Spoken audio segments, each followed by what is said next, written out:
crypto prices is going to be affected. No? I have no crystal ball kung magsi-50 yan or mag-80. Meron tayong pwedeng gawin, technical analysis. And the technical analysis says, kailangan basagin niya yung 75. Balikan ko lang. Kailangan from a technical analysis, basagin ni Bitcoin itong green line na ito. Kailangan basagin niya yan pataas. Basagin niya itong green line na ito. Ayan. Meron tayong konting kumpiyansa kung ang presyo ng Bitcoin ay babasagin yung previous support that will act as a resistance.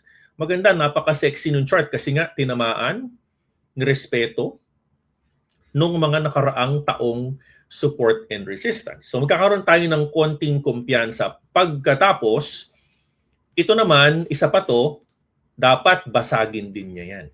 So kung ating susumahin, kung gagamit lang tayo ng technicals, Kamiranda, so pwede pa tayong mag-antay hanggang April 4, kung ito ba ay magbe-breakout na.